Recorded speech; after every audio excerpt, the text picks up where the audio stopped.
Hi guys, I'm Eloy, and today I'm going to be refuting Valeria's claim about how the Keystone Pipeline is harmful to the environment. If some of you guys don't know what the Keystone Pipeline is, it is basically owned by TransCanada and runs from Canada to Texas, and it transports crude oil.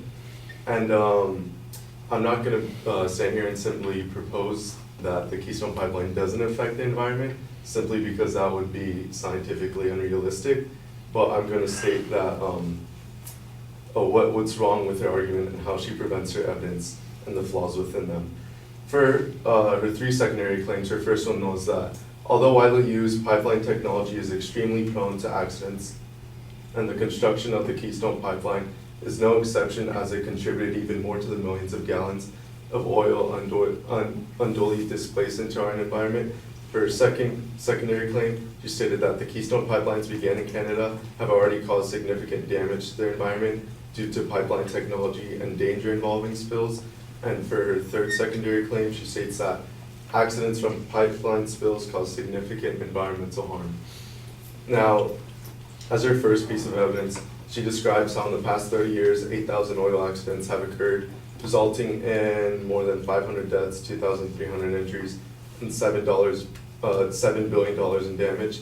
Now, the only issue with this is that Valeria never specified how these numbers impacted the gallons of oil displaced into the environment and how much each of the 8,000 accidents were. So we're not really too sure of whether it was just a minor oil spill or as opposed to a major one. And for her second piece of evidence, for the first secondary claim, she states that the Keystone Pipeline near the Gulf of Mexico nearly required 2/3 of the pipeline to be repaired. This statistic also continues to mention the number of welds that was required per week and the percentage of welds that needed repair. Now, although this evidence is very credible, it fails to provide any grounds information on the claim that the Keystone Pipeline contributed to the millions of gallons of oil placed into the environment. It solely states the amount of repairs on it, not the amount of oil.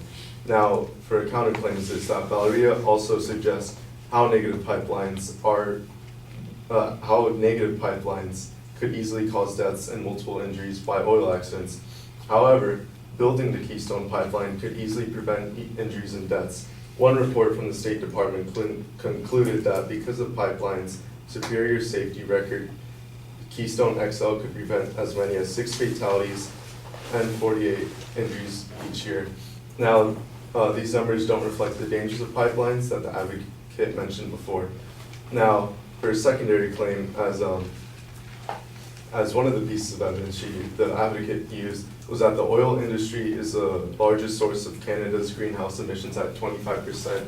Now, there's a flaw in this evidence because the greenhouse emissions and the oil industry itself isn't necessarily made up of pipelines. The oil industry also includes,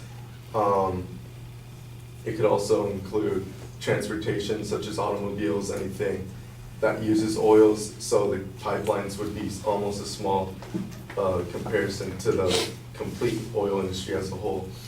Now, as one of the evidences that I have, in March 2013 analysis by the State Department concluded that oil sands are likely to be developed whether regardless of the pipeline is approved.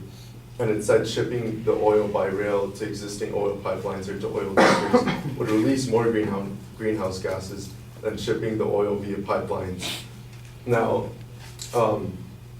by shipping the oil via pipelines, it would not only be a lesser amount of effect on the environment as opposed to shipping it to traditional methods by rails. So that is one way of diminishing the advocate's argument.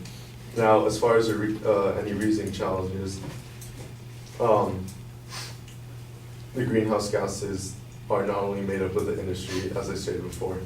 And a counterclaim that I would like to provide is that the Keystone Pipeline makes the United States less dependent on other imported oil from outside sources. Stanford L. Levin, a professor and chairman of economics from Southern Illinois University, states that prompt action by the Federal Energy Regulatory Commission to approve other gas and oil pipelines, providing they meet all environmental and safety regulations, would also permit the U.S. to benefit from its energy sources and reduce our dependence on the imported oil. Now, reducing our our dependence on imported oil would mean that we would have to import less oil, and the less amounts of imports would reduce the greenhouse emissions that would come from these types of transportations. Now, first, for her third claim, she mentioned how the pipelines cause significant damage. However, not all pipeline spills are the same altitude or magnitude. A recent study by Canada's Fraser Institute provided more reassuring information. Of the rare spills that do occur, 83% happen in facilities specially equipped to handle them, not along the pipelines route where they could cause environmental harm. Moreover, 70% of the spills that do occur amount to a total of less than a cubic meter of spilled oil. Now, every pipeline accident isn't going to be to the same magnitude, so it is not safe to state the generalization. And this is why Valerie's claim that the Keystone Pipeline is harmful to the environment is not effective.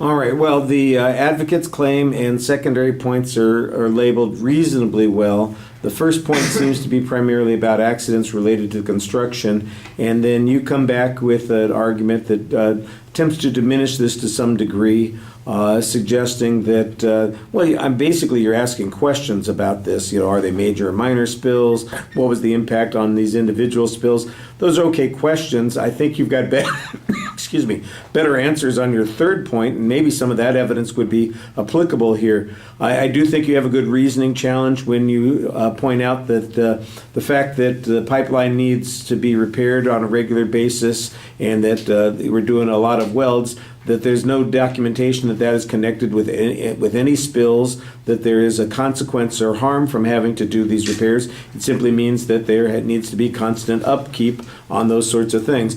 At one point you refer to what the environmental regulations are. I think you ought to be citing what those environmental regulations are. Companies are expected to meet particular standards, that violation of those standards result in either shutdown or penalties, and that the companies want to avoid that, and so that they're more motivated to do the best job that they can on these particular issues. I think that that's pretty reasonable. There's an argument that you make on your second point that I think probably is applicable here as well, and that is that we always have to compare the pipeline shipping to other types of shipping, which may be less safe and may present greater threats either environmentally or to public safety.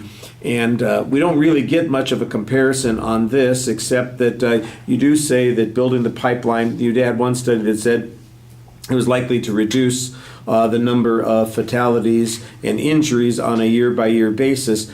That's a good piece of information. It's not explained very clearly, and actually the way you summarize it, you make it sound like you're kind of dismissing it. I'm not exactly sure why, given that that's a good argument and a nice piece of evidence that responds directly to the advocate's claim, that you seem a little bit hesitant about the way you presented it.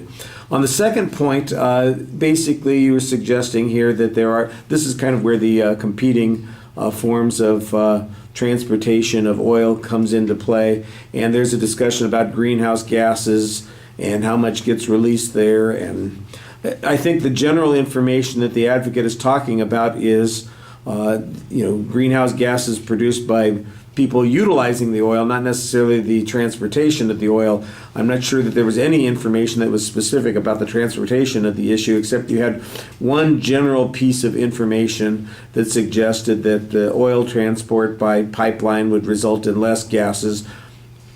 But it's not really explained why that's the case, but at least that's a comparative piece of information. And since we know that this oil is going to be developed regardless of whether or not there's a pipeline, then the question is, what's the way to reduce the environmental danger the most? And your argument is that the pipeline is the way to reduce that the most. And then you've got this kind of extra argument here about decreasing our dependence on foreign sources of oil. That's a pretty reasonable argument, although I'm not sure it's relevant to the advocate's claim. And then the damage issue, I thought, like I said, I thought you had good information here that was probably applicable on the first point as well. All right, thank you.